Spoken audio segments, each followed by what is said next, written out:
The old woman is finally gone. I sold the farm. We're spending it all in Europe, DIL said, throwing bags in the car. I just waved and said, enjoy the trip. When their card got declined at the first designer store, my phone rang 30 times. I'm glad to have you here. Follow my story until the end and comment the city you're watching from so I can see how far my story has reached.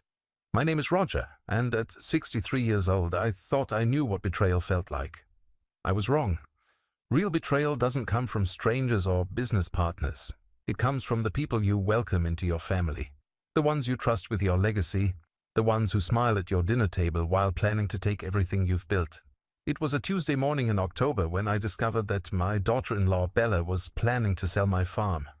Not after I died, mind you, while I was still very much alive, still working the land my grandfather had passed down to me, still believing that family meant something. I was coming back from the barn when I heard her voice drifting from the kitchen window. The tone stopped me cold. It wasn't the sweet, respectful voice she used when I was around. This was different. Calculating. Cold. Listen, Sarah, the old man won't be around forever, she was saying into her phone. I pressed myself against the side of the house, my heart hammering against my ribs. Walter's too sentimental to see it, but this place is sitting on a gold mine. 300 acres of prime farmland. We're talking millions. My breath caught. This was my home. The place where I'd raised Walter after his mother died, where I'd taught him to ride a horse, to fix a tractor, to understand that land isn't just property, it's responsibility. It's legacy. The trick is making Walter think it's his idea, Bella continued, her laugh sharp and ugly. I've been dropping hints about how hard it is for Roger to maintain this place at his age. Poor old thing can barely climb the stairs without getting winded. That was a lie. I'd been working this land for 40 years. My knees might creak a little in the morning, and maybe I moved a bit slower than I used to, but I was nowhere near ready to give up. The farm was my life, my purpose, my connection to generations of family who'd worked this same soil. Once I convince Walter that Roger needs to be in one of those nice assisted living places, the rest will be easy, Bella said. I already found a buyer who's interested. He's willing to pay $4.5 million for the whole property. $4.5 million. The number hit me like a physical blow. That was more money than I'd ever imagined this place was worth. More than enough to tempt a young woman who'd grown up in the city, who'd never understood why anyone would choose dirt under their fingernails over designer handbags. Walter still thinks we're broke from the wedding expenses, she continued, her voice dropping to a whisper that somehow seemed more sinister. He has no idea about the credit card debt I've been hiding, $28,000 and climbing. This farm sale would solve everything. $28,000. I closed my eyes, feeling sick. Walter worked so hard, putting in extra hours at the construction company to keep up with what he thought were normal household expenses. He had no idea his wife was spending money they didn't have, living a lifestyle they couldn't afford. The best part is, Roger trusts me completely, Bella said, and I could hear the satisfaction in her voice. Yesterday he was showing me all the paperwork for the property, explaining how everything would go to Walter someday. Sweet old fool has no idea I'm documenting everything for the sale. My hands clenched into fists. Those documents were family treasures, deeds dating back to 1892, when my great-grandfather first bought this land. Tax records showing decades of careful stewardship. Insurance papers proving this place had survived floods, droughts, and economic downturns that had destroyed other farms. I'd shown them to Bella because I wanted her to understand the weight of what Walter would inherit someday. I wanted her to see that this wasn't just property, it was history, heritage, the foundation of everything our family had built. Instead, she'd been taking notes for a real estate transaction. Roger keeps talking about teaching Walter more about farm management, Bella laughed. As if either of them have any business sense. This place loses money every year. The smart thing is to cash out while land prices are high. That stung more than anything else she'd said. Yes, farming was hard. Yes, some years were better than others. But this land provided more than just income. It provided purpose, stability, connection to something larger than ourselves.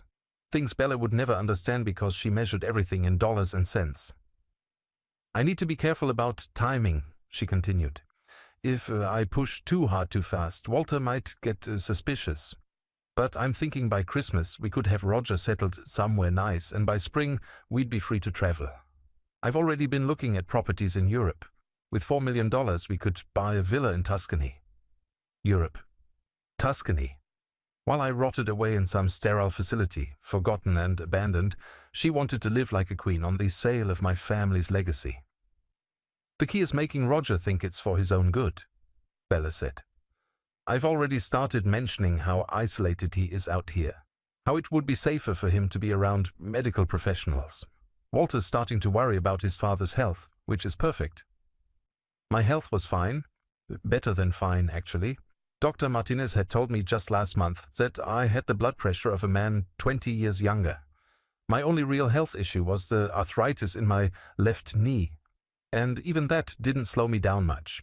But I could see how Bella's subtle comments might plant seeds of doubt in Walter's mind. My son loved me, worried about me. If Bella convinced him that keeping me on the farm was actually dangerous for my health, Walter might agree to the sale out of genuine concern for my welfare. I have to go, Bella said suddenly. Walter's truck just pulled in. Remember, not a word about this to anyone. The less people know about our plans, the better. I heard the kitchen door slam and forced myself to start walking normally toward the house, as if I'd just finished my morning chores. My mind was racing, trying to process what I'd just learned. My daughter-in-law, the woman I'd welcomed into my family, who called me Dad with what I thought was genuine affection, was planning to steal my life's work. Walter came through the front door just as I entered the kitchen. He looked tired, his work clothes dusty, his face showing the strain of trying to provide for a wife whose spending habits were apparently spiraling out of control. "Morning, Dad," he said, kissing Bella on the cheek. She smiled up at him, the picture of loving devotion. If I hadn't just heard her true plans, I might have believed the act myself. "How was work, honey?" she asked, her voice warm and caring. "You look exhausted." "Big project deadline coming up," Walter replied, slumping into a chair. "Mr. Henderson wants the whole subdivision framed before the weather turns. It's good money, but the hours are killing me." I watched Bella's face carefully. She nodded sympathetically, but I caught the flash of calculation in her eyes. More work for Walter meant less time for him to pay attention to what was happening at home. Less chance he'd notice her manipulations.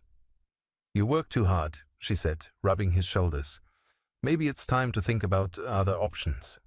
There it was, the beginning of her campaign. "Other options?" Walter asked. "Well," Bella said carefully, glancing at me before continuing. "I've been thinking about what we discussed. About your father." My blood ran cold. They'd already been discussing me behind my back. "What about Dad?" Walter asked, but his tone had changed slightly. There was something defensive in it, as if he was prepared to argue.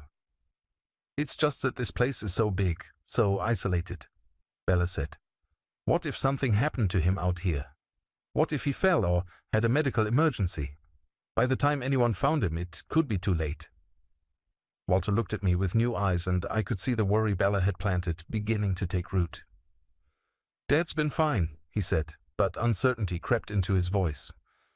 "Of course he has," Bella said quickly. "I'm not saying he can't take care of himself. I just think we should consider his safety, his happiness.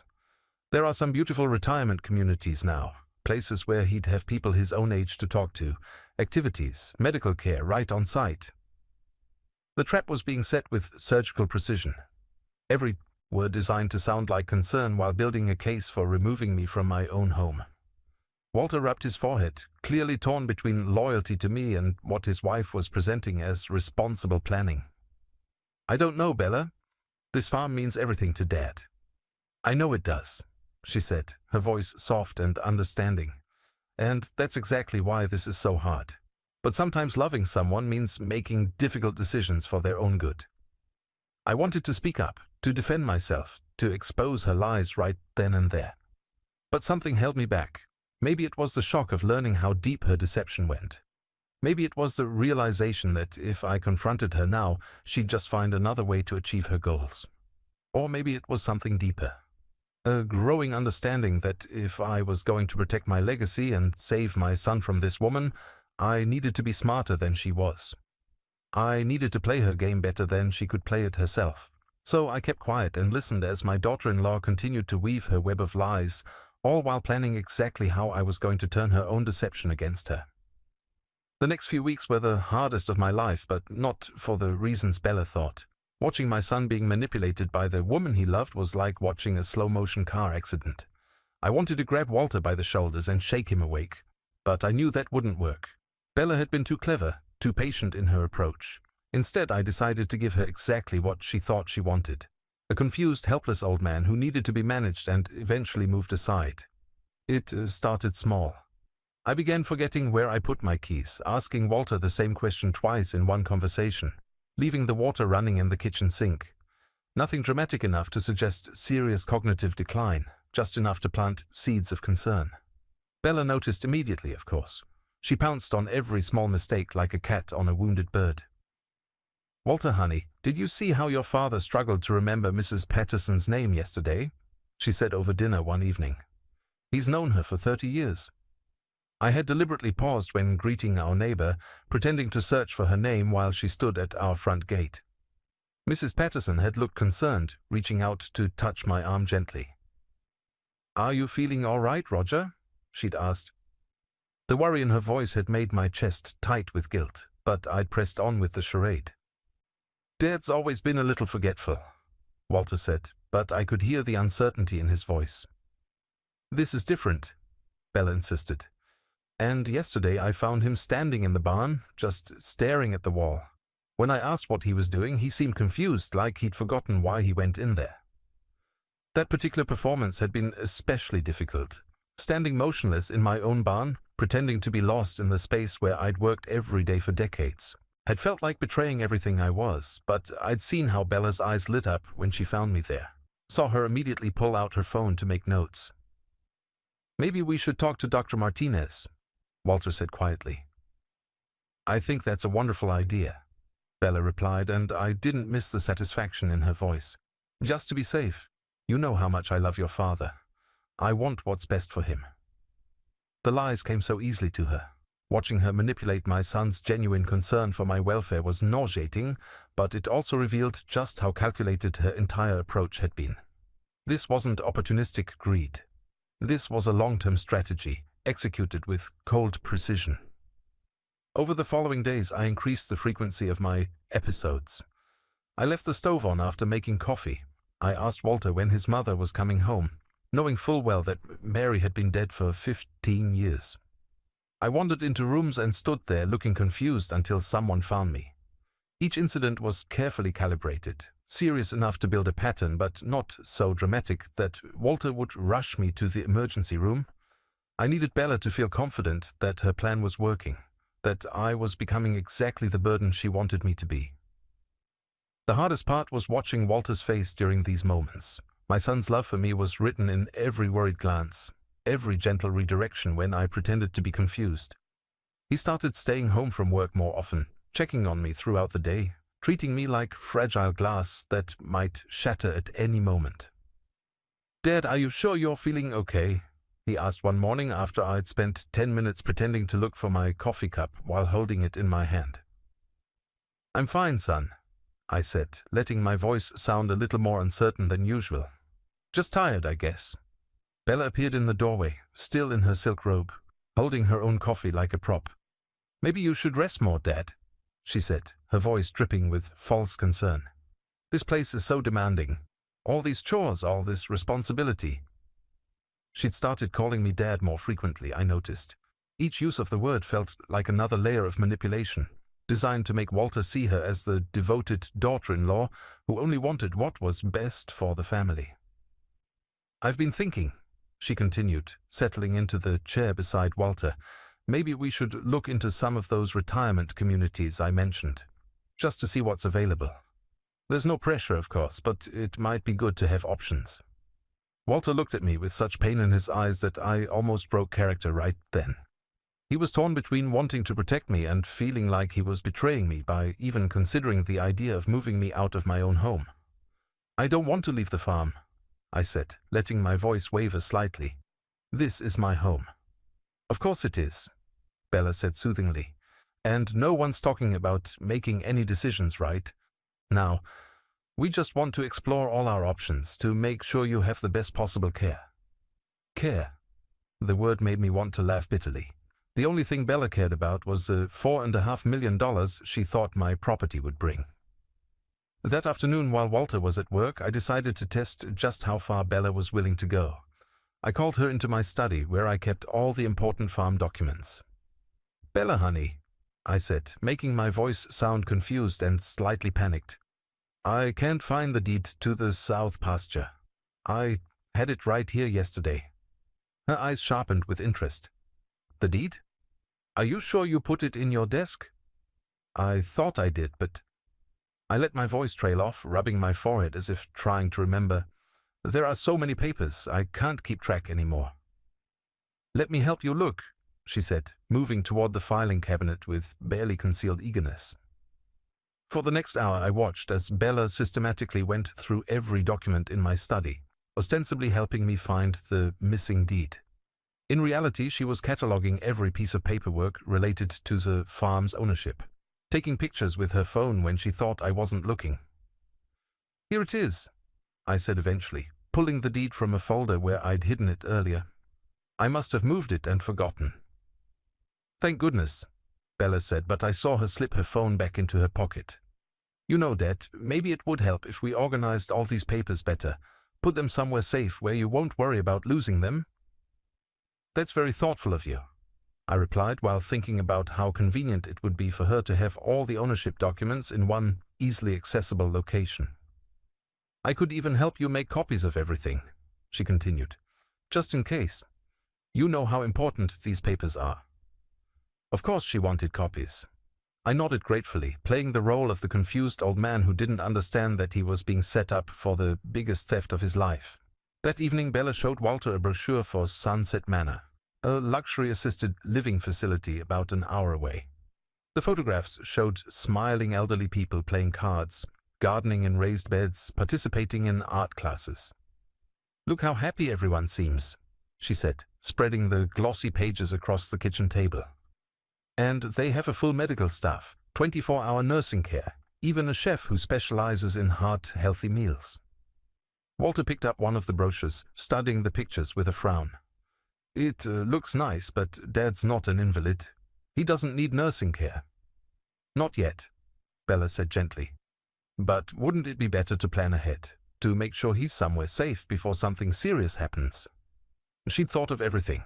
The facility she'd chosen was expensive enough that maintaining it would require selling the farm. Beautiful enough that Walter might convince himself it was actually an upgrade from our simple farmhouse. Far enough away that I'd be effectively cut off from everything I knew, but close enough that Walter could visit regularly without feeling too guilty. "The waiting list is quite long," Bella continued, producing another set of papers. "But they have an opening coming up in February. We'd need to put down a deposit to hold the spot." February, just 4 months away. She was moving faster than I'd expected. Walter looked at me across the table, his face full of conflict. "What do you think, Dad? Would you want to visit this place? Just to see what it's like?" I could have ended it right then. Could have told him the truth about what I'd overheard, shown him the evidence of Bella's deception. But I wasn't ready yet. I needed to understand the full scope of her plan, needed to be absolutely certain that Walter would believe me when I finally revealed what his wife was really doing. "If you think it's best," I said quietly, letting my shoulders sag with apparent defeat. Bella's smile was radiant. "I'll call tomorrow and schedule a tour," she said, "just so we can all see what's available." After Walter went to bed that night, I heard Bella on the phone again, talking to the same friend she'd been discussing her plans with before. "It's working perfectly," she whispered. "Roger's getting worse every day, and Walter's finally starting to see that we can't manage this situation on our own. I scheduled a tour of Sunset Manor for next week." She paused, listening to whatever her friend was saying. "The deposit is $15,000, she continued. "But that's nothing compared to what we'll get for this place. I already talked to the real estate agent. He thinks we can close by spring if we price it right." $15,000. A deposit that would come from Walter's hard-earned savings, money he was setting aside for the future, for maybe starting a family someday. Money that Bella was already mentally spending on European vacations and Tuscan villas. Walter has no idea about the real estate agent, she said with a laugh. He still thinks we're just exploring options for his father's care. By the time he realizes what's happening, the papers will be signed and we'll be free. Free. As if I were a burden she'd been carrying, a weight dragging down her dreams of wealth and adventure. The old fool actually asked me to help organize all his important papers, she continued. Can you believe it? He's literally handing me everything I need to transfer ownership. It's almost too easy. Almost too easy.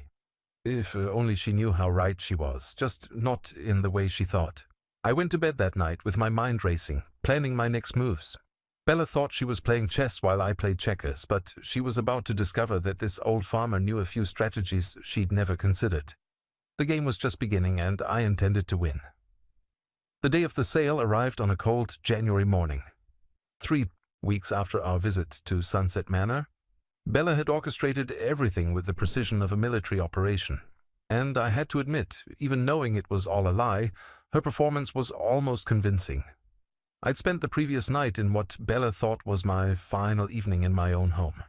She'd already packed most of my belongings into cardboard boxes, labeling them with the efficiency of someone who couldn't wait to erase every trace of my presence. Walter had helped reluctantly, his face heavy with guilt, every time our eyes met. "It's for the best, Dad," he kept saying, but I could hear him trying to convince himself as much as me. "Sunset Manor's really nice. You'll have people to talk to, activities to keep you busy." I nodded weakly, playing the part of the defeated old man who'd finally accepted his fate. "I know, son, you're just looking out for me." The truth was I'd been busy too. While Bella was planning her deception, I'd been setting up my own. My old friend Tommy Patterson, Mrs. Patterson's son, was a real estate agent who'd grown up on the farm next to ours. When I'd called him 2 weeks earlier and explained what I needed, he'd been shocked by Bella's betrayal but eager to help. "She really thinks she's going to steal your land?" Tommy had asked, his voice tight with anger.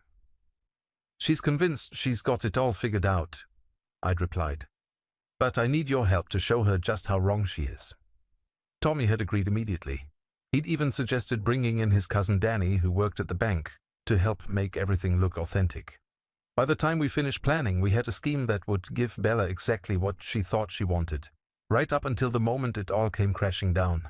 The buyer arrived at 9 in the morning sharp. Bella had told Walter and me that his name was Mr. Johnson, a developer from Atlanta who was interested in converting the farm into a residential subdivision. What she didn't know was that Mr. Johnson was actually Tommy's brother-in-law, Marcus, who'd agreed to play the role in exchange for helping an old family friend. Marcus looked the part perfectly. Expensive suit, leather briefcase, confident handshake. He even drove a luxury sedan that he'd borrowed from his boss for the occasion. When he walked through my front door, I saw Bella's eyes light up with greed and satisfaction.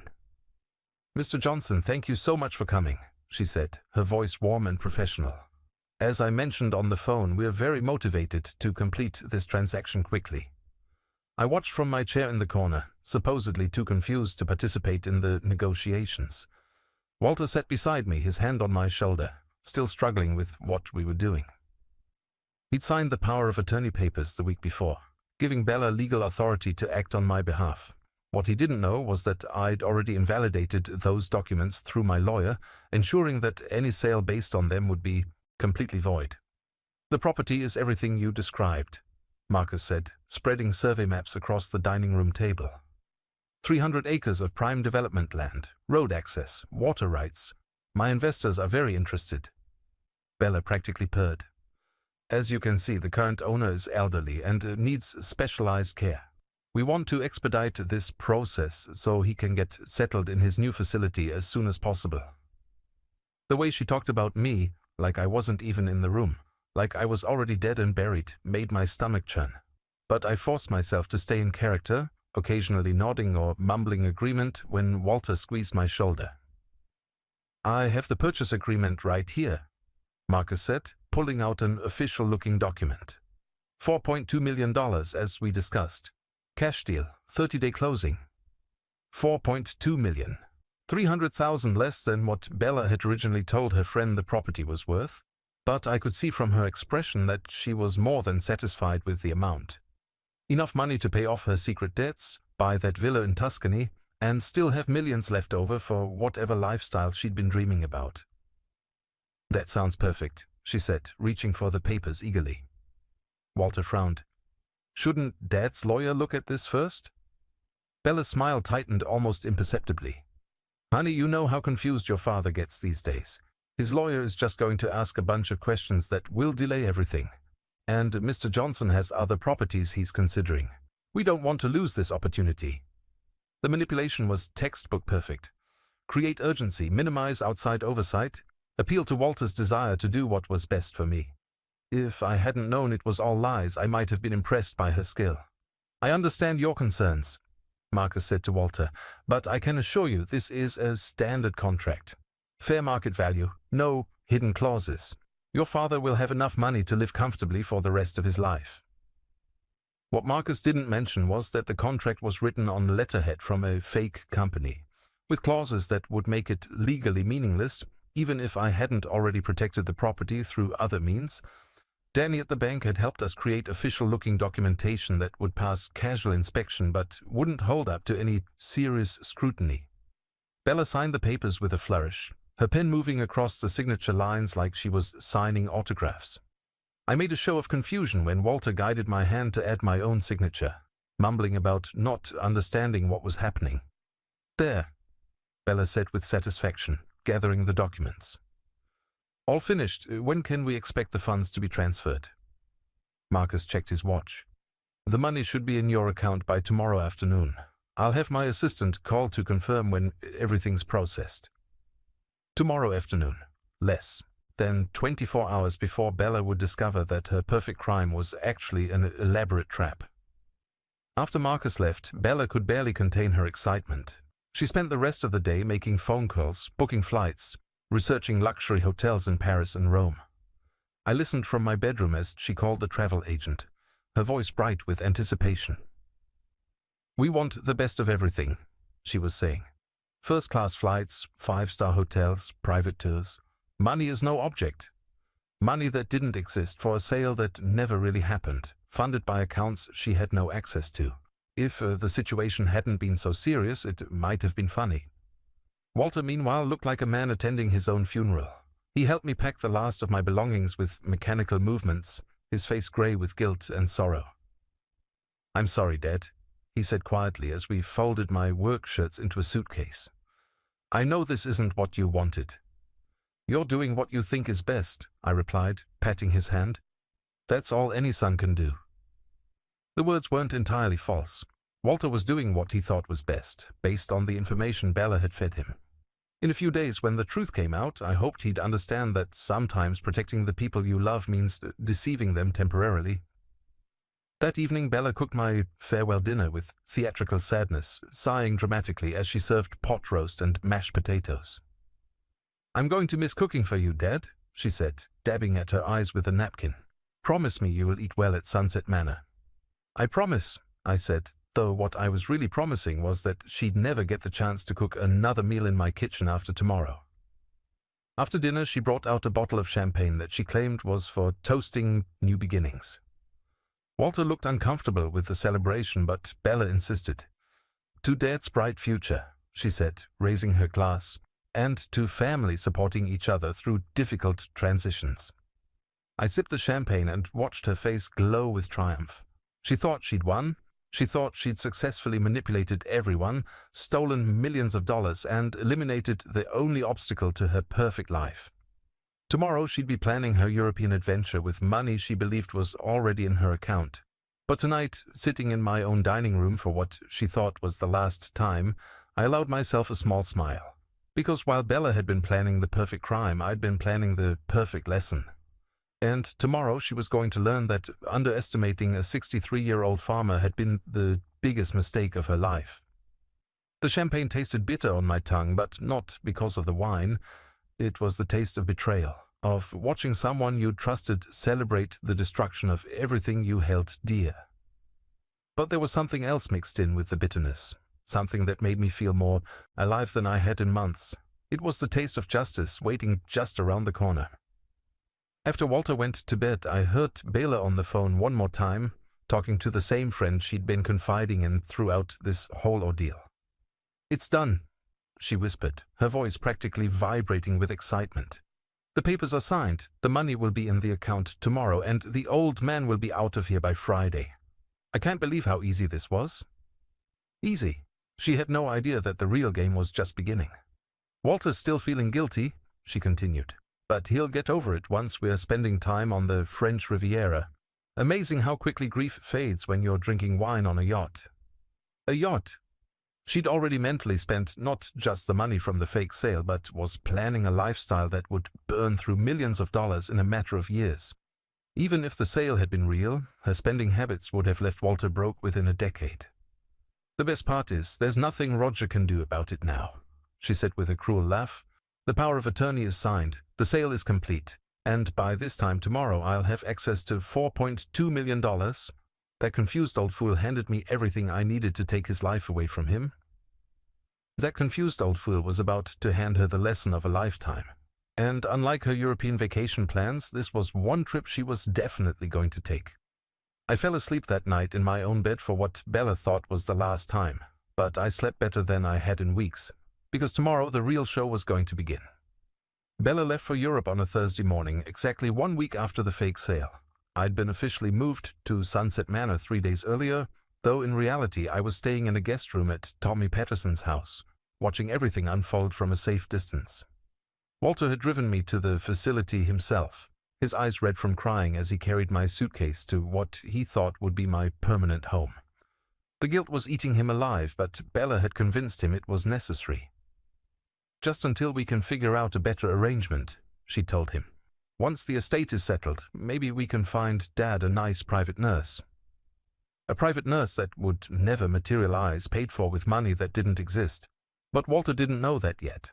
Bella had withdrawn $50,000 in cash the day after the sale, claiming she needed it for my care expenses and the deposit on our trip.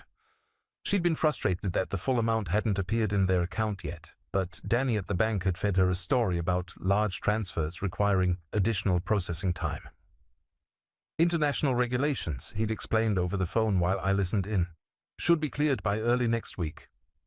By early next week, she'd be sitting in a Paris police station trying to explain how she'd ended up with no money, no return ticket, and a husband who finally understood what kind of woman he'd married. The first call came on Saturday afternoon. I was sitting in Tommy's kitchen, drinking coffee and watching the snow fall when my cell phone rang. Walter's name appeared on the screen, and I let it go to voicemail. Then it rang again. And again. By the fifth call, I decided to answer. "Dad?" Walter's voice was strained, frantic. "Dad, where are you? I went to visit you at Sunset Manor, and they said you were never checked in. What's going on?" I'd been expecting this call. The staff at Sunset Manor had been instructed to tell anyone who asked that I'd changed my mind about moving in, that I'd decided to stay with friends instead. It was the first crack in Bella's perfect plan. "I'm fine, son," I said calmly. "I'm staying with Tommy for a while." "But Bella said you were at the facility. She showed me the paperwork, the room assignment, everything." Bella was mistaken about a lot of things. There was a long pause. I could practically hear the wheels turning in Walter's head as he tried to process what I was telling him. "Dad, I don't understand. Where's the money from the farm sale? Bella said it would be in our account by now, but when I checked this morning, there's nothing there." "That's because there was no sale, Walter." Another pause. Longer this time. "What do you mean, no sale?" I took a deep breath. It was time for my son to learn the truth about the woman he'd married. "I mean, your wife has been lying to you about everything. The buyer was fake, the contracts were worthless, and the farm is still mine. It always was." The silence on the other end of the line stretched so long I thought the call might have dropped. Finally, Walter's voice came through, barely above a whisper. "But the papers. She had me sign the power of attorney, which I had revoked through my lawyer before you ever signed it. Walter, I've been aware of Bella's plan from the beginning. I let her think it was working so I could see exactly how far she was willing to go." "I don't understand." His voice was shaking now. Why would she do this? Why would she lie about selling the farm? Because she's been hiding massive debt from you.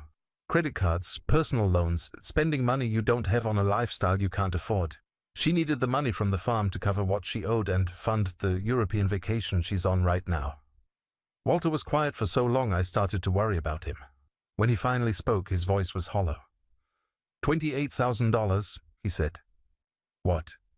She told me last month that we had unexpected medical bills, asked me to take out a personal loan for $28,000. Said it was temporary, just until her promotion came through at work. My heart sank. The debt was even worse than I'd thought. Bella hadn't just been planning to steal from me, she'd already been stealing from Walter, using his love and trust to fund her spending habits. Walter, where exactly is Bella right now? Paris. She's supposed to be there for 10 days, then Rome, then Florence. She said it was a girls' trip with her college friends, something she'd been saving up for. Saving up with money that doesn't exist for a trip paid with funds from a farm sale that never happened.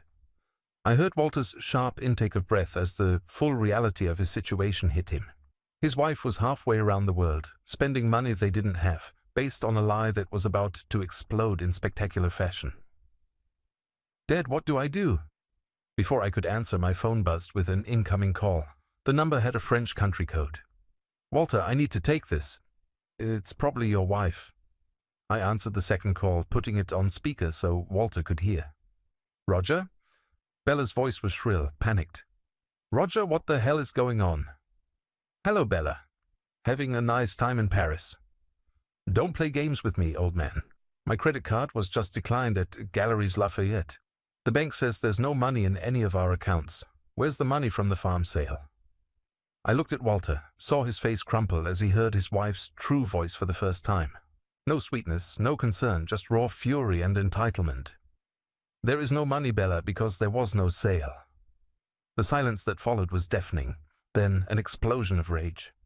What are you talking about? I saw the contract, I saw the buyer, I signed the papers myself. You signed fake papers with a fake buyer for a fake sale. Did you really think I was going to let you steal my family's legacy? You crazy old bastard. Do you have any idea what you've done? I'm trapped in Paris with no money. Walter stepped closer to the phone, his voice shaking with anger and hurt. Bella, it's me. Her tone changed immediately, becoming pleading and desperate. Walter, honey, thank God. There's been some terrible mistake. Your father is confused. He doesn't understand what's happening. I understand perfectly, Walter said, his voice harder than I'd ever heard it. You've been lying to me for months. The debt, the medical bills, the promotion that never existed. All lies. Walter, you don't understand. I understand that you tried to steal my father's farm. I understand that you've been spending money we don't have while I work overtime to pay bills that don't exist. I understand that you manipulated me into betraying my own father. Bella's voice became hysterical. This is his fault. He set us up. He made me think the sale was real. You made yourself think the sale was real because you were so focused on stealing from us that you never bothered to verify anything. You were so convinced that you were smarter than everyone else that you walked right into a trap. I'm your wife. You have to help me. Walter looked at me, his face a mixture of pain and determination. When he spoke, his voice was steady. No, Bella, I don't. He hung up the phone. We sat in Tommy's kitchen for a long time, not saying anything. Walter stared out of the window at the snow-covered fields, his whole world reshaping itself around the truth he'd finally been forced to see. How long have you known? He asked eventually. I overheard her on the phone planning the whole thing about 3 months ago. 3 months? He shook his head. You let me go through with it. You let me feel guilty about putting you in that facility, about selling the farm. I had to, Walter. If I told you what she was planning, you never would have believed me. You loved her. You trusted her. You needed to see for yourself what kind of person she really was. Walter's phone rang again. Bella's number. He declined the call. It rang again. He declined again. After the 5th attempt, he turned the phone off completely. What happens now? He asked. Now you decide what kind of life you want to live. With or without a woman who was willing to destroy everything you care about for money. Walter nodded slowly, his jaw set with new determination. I already know the answer to that. Over the next few hours, Walter's phone received 37 missed calls from Bella. She left voicemails that progressed from angry demands to desperate pleas to threats to try to guilt him into sending money for her return flight. In one particularly telling message, she screamed, "This is all your father's fault. He's a vindictive old man who can't stand to see us happy. If you don't send me money right now, I'll make sure everyone knows what kind of family you really are." Walter listened to each message with growing disgust, finally deleting them all without responding. "She's going to have to figure out her own way home," he said. "What about the debt she's accumulated in your name?" Walter's face hardened. "I'll deal with it. I'll work extra hours, pick up weekend jobs, whatever it takes, but I'm not bailing her out of a mess she created with stolen money." That evening we drove back to the farm together. Walter helped me unpack the belongings that Bella had so eagerly boxed up, hanging my clothes back in my closet, returning my books to their shelves. "I'm sorry, Dad," he said as we worked. "I should have trusted you. I should have seen what she was doing. She was very good at manipulation, son. She used your love for me against you, and your love for her against me. That takes a special kind of cruelty. How could I have been so blind?" I stopped unpacking and looked at my son, seeing the pain and shame in his eyes. "Because you have a good heart, Walter. You believe the best in people until they prove otherwise. That's not something to be ashamed of." As we finished settling me back into my own home, I felt a peace I hadn't experienced in months. The farm was safe, my son's eyes were finally open, and somewhere in Paris, Bella was learning that actions have consequences. The phone rang once more that evening. Walter answered it this time. "What do you want, Bella?" Her voice was small now, defeated. "I'm sorry, Walter. I'm so sorry. I made a mistake." "You didn't make a mistake. You planned to steal from my father and destroy our family. There's a difference." "Please," she whispered. "I love you." Walter looked at me, then back at the phone in his hand. When he spoke, his voice was calm but final. "No, you don't. If you love me, you never could have done what you did. Don't call this number again."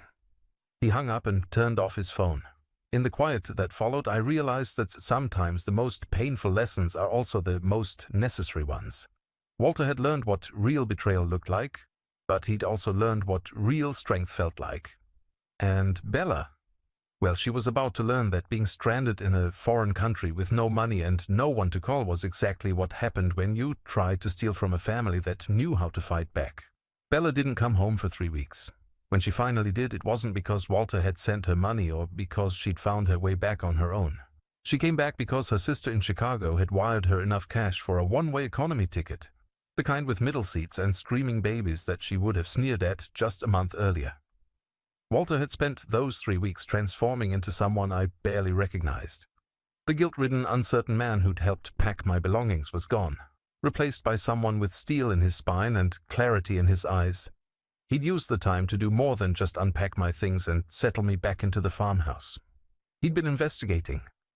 "Dad, you need to see this," he said one evening, spreading bank statements and credit card bills across my kitchen table. The numbers told a story of financial deception that made my stomach turn. Bella hadn't just hidden $28,000 in debt.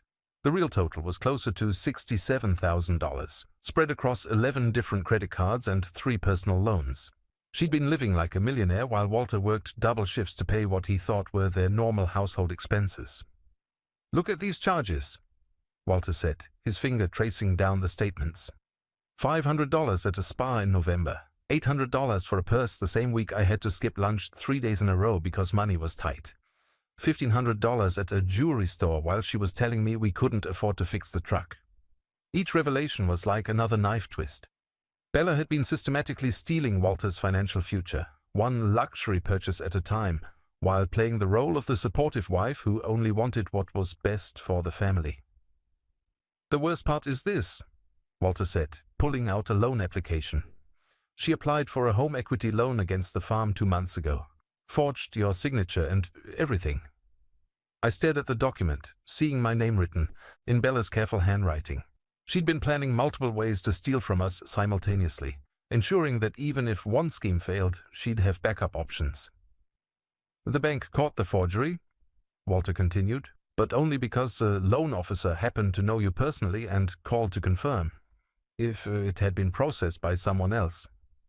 She would have mortgaged my family's land to pay for her shopping sprees. I finished. Walter nodded grimly. And when she couldn't make the payments, we would have lost everything anyway. That's when I understood that Bella's plan hadn't just been ambitious, it had been desperate.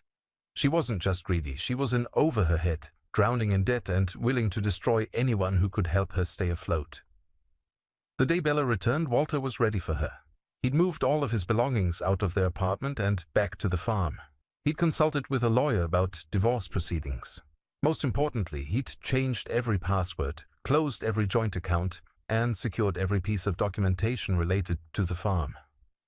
I was in the barn when her car pulled up the driveway, but I could hear her voice carrying across the yard as she got out. Walter, thank God you're here. You have no idea what I've been through." Her performance was Oscar-worthy. Tears, dramatic gestures, the whole production. If I hadn't known better, I might have believed she was genuinely distraught rather than furious that her plans had been exposed. Walter met her at the front steps, his face expressionless. "Hello, Bella. Honey, we need to talk. There's been a terrible misunderstanding. Your father, he's been filling your head with lies about me." "No lies," Walter said calmly. "Just facts. $67,000 in hidden debt, forged loan applications, a plan to steal my father's farm and abandon him in a nursing home." Bella's face went through a rapid series of changes as she realized her usual manipulation tactics weren't working. Surprise, then calculation, then desperation. "Those debts aren't what you think," she said quickly. "I was trying to surprise you. The money was for investments, for our future." "Investments in designer handbags and spa treatments?" "Walter, please just listen to me. We can work this out. I made some mistakes, but we're married. We are supposed to support each other through difficult times." Walter's laugh was bitter. "Support each other? You mean like how you supported me by lying about every major financial decision for the past year? Or how you supported my father by planning to steal his life's work?" Bella's composure finally cracked. "Your father is a vindictive old man who can't stand to see anyone else have nice things. He set me up. He made me think that sale was real just so he could humiliate me. He gave you exactly what you deserved." "I'm your wife," she screamed, her voice echoing across the farmyard. "You took vows, for better or worse. Remember?" Walter stepped closer to her, his voice deadly quiet.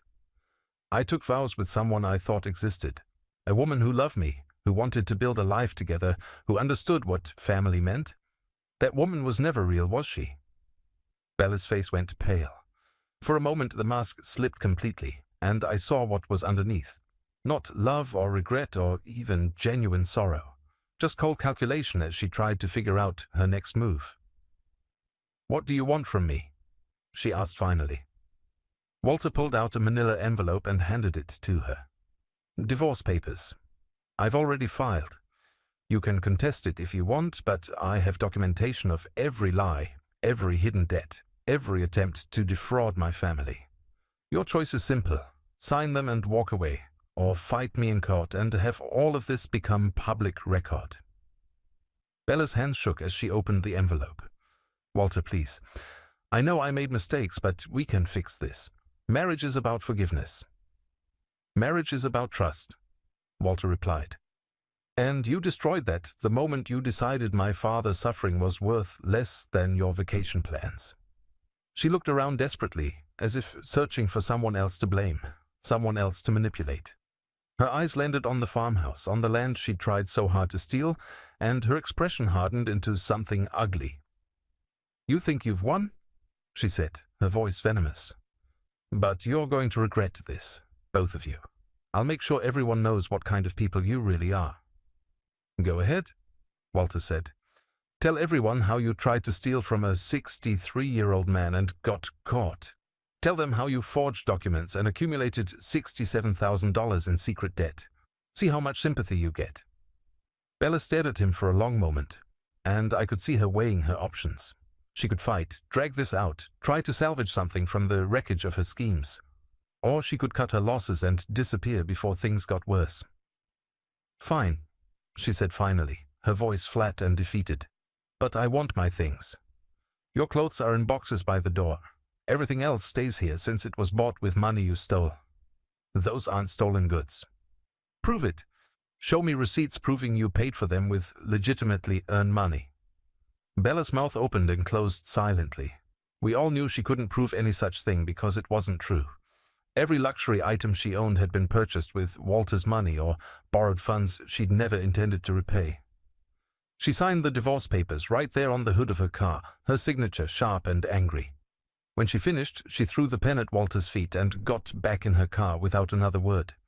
As she drove away, dust swirling in her wake, Walter stood motionless for a long moment. I approached carefully, not sure if he needed space or comfort. "You okay, son?"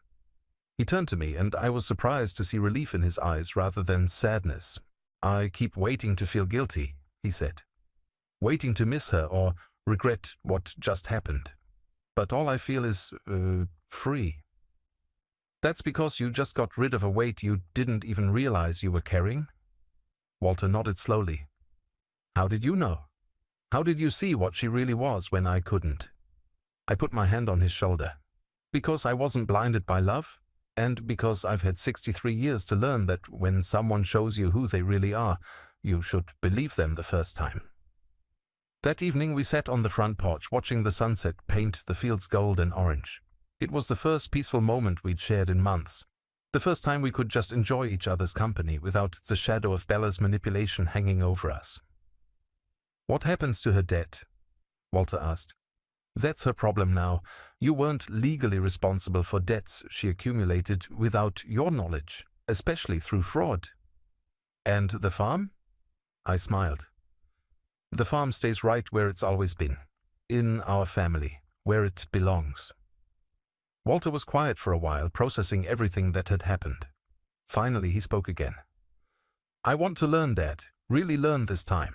How to run this place, how to make it profitable, how to be the kind of man who deserves to inherit something like this." "You already are that man," I told him. "You proved it today when you chose doing what was right over what was easy." As the stars came out overhead, I felt a contentment I hadn't experienced in years. The farm was safe. My son was finally free from a toxic marriage, and we had time to rebuild what Bella had tried to destroy. Somewhere out there, she was probably already planning her next scheme, looking for her next victim. But that was no longer our problem. She'd learned that stealing from our family came with consequences, and Walter had learned that some people will smile at your dinner table while planning to stab you in the back.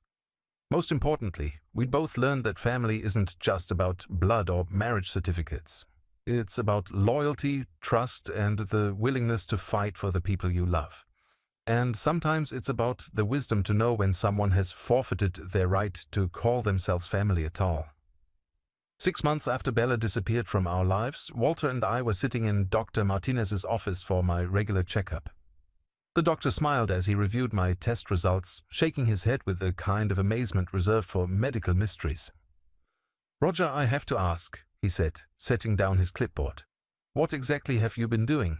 Your blood pressure is better than it's been in 5 years. Your cholesterol levels have improved significantly, and your arthritis symptoms seem to have almost disappeared."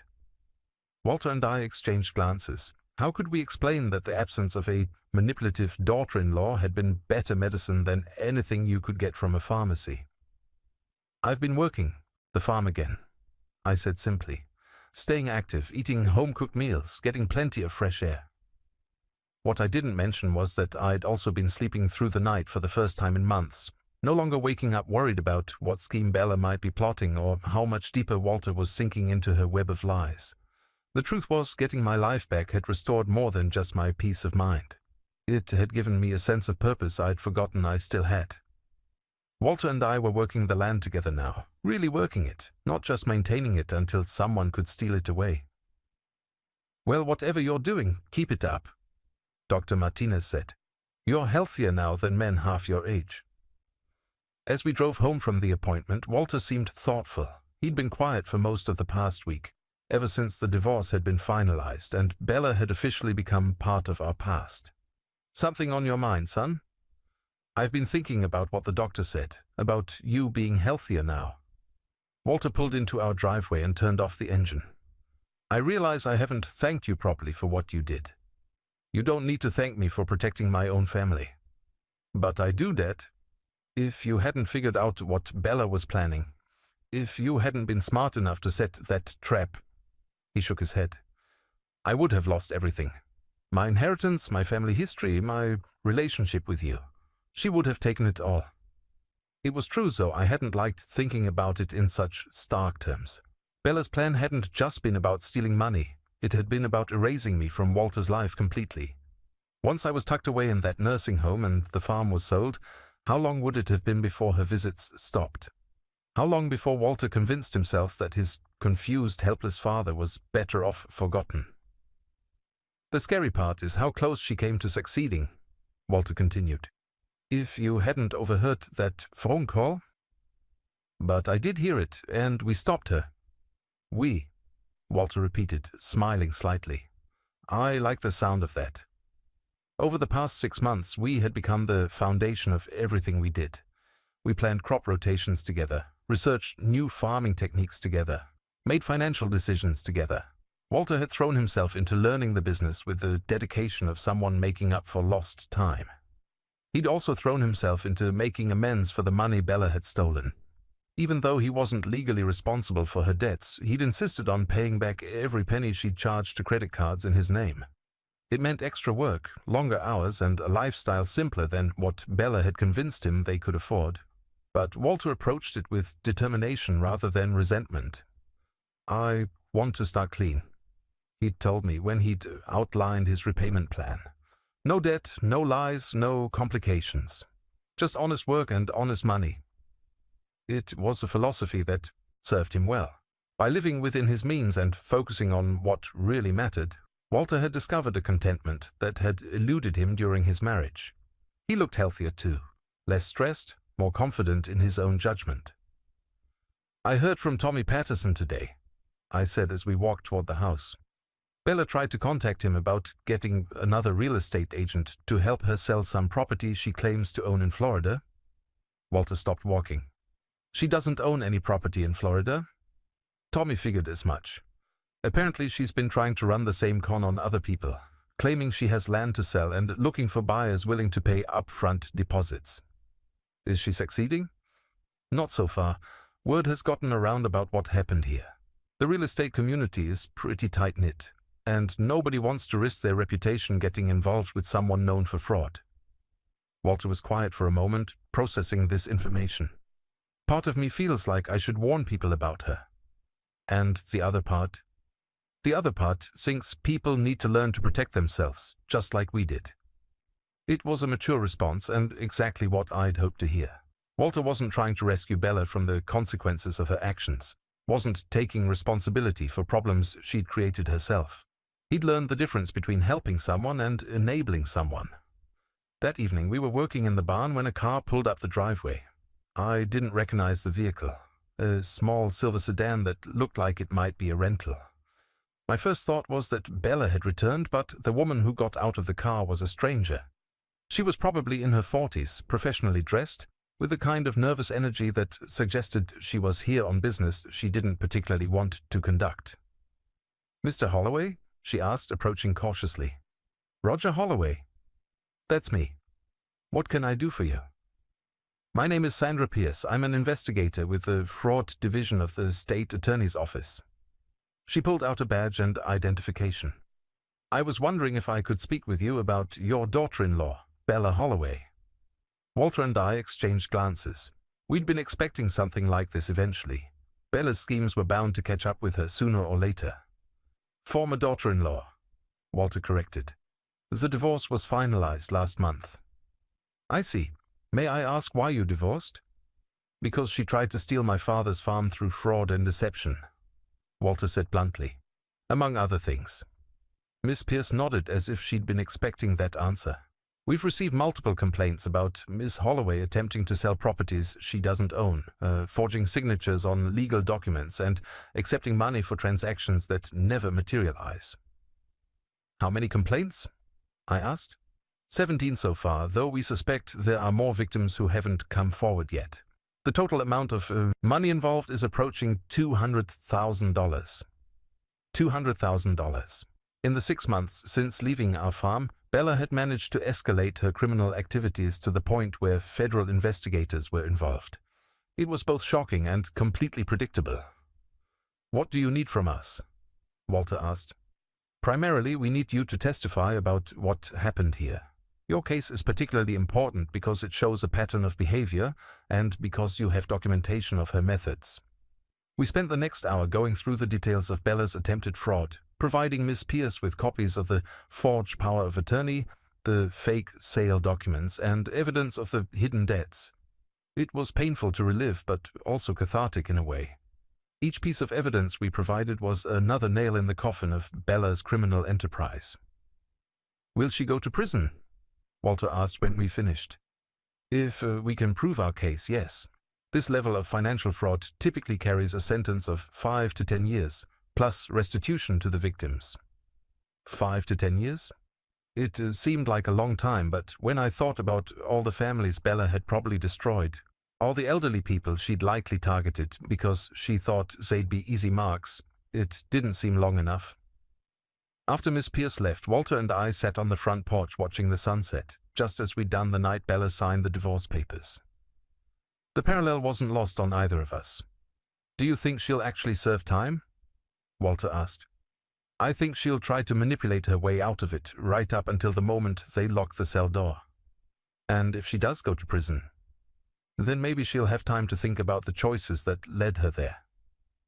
Walter was quiet for a long time, staring out at the fields we'd planted together that spring. Corn was growing tall and green, promising a harvest that would belong entirely to us, with no debt or deception clouding our ownership. "I used to think I knew what success looked like," he said finally. "Big house, expensive car, designer clothes, exotic vacations, all the things Bella wanted. And now? Now I think success looks like this. Land that belongs to your family, work that has meaning, people you can trust." He gestured toward the farmhouse where warm light glowed in the kitchen windows. "Dinner waiting on the table that you can afford to buy with money you honestly earned." "That's exactly what success looks like," I agreed. As if summoned by his words, the smell of pot roast drifted across the evening air. Walter had become an excellent cook over the past few months, taking pride in preparing simple, hearty meals that tasted infinitely better than anything Bella had ever made. "Speaking of dinner," he said, standing up and stretching, "I should check on that roast." "Walter?" He turned back toward me. "I'm proud of you, son, not just for how you handled the situation with Bella, but for the man you've become since then." Walter's smile was warm and genuine, free of the stress and uncertainty that had clouded his features during his marriage. "I'm proud of us, Dad. We make a pretty good team." As we walked into the house together, I felt a deep satisfaction that had nothing to do with successfully outmaneuvering Bella.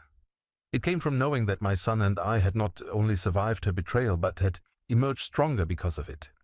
The farm would continue for another generation, just as it had for more than a century. Walter would raise his own children here someday, teaching them the same lessons about hard work, honesty, and family loyalty that had been passed down through our bloodline. And somewhere, perhaps in a prison cell, Bella would have plenty of time to think about the life she could have had if she'd chosen love over greed, family over money, truth over deception. But that was no longer our concern. We'd learned what we needed to learn, protected what we needed to protect, and built something better from the ashes of her betrayal. The rest was up to her.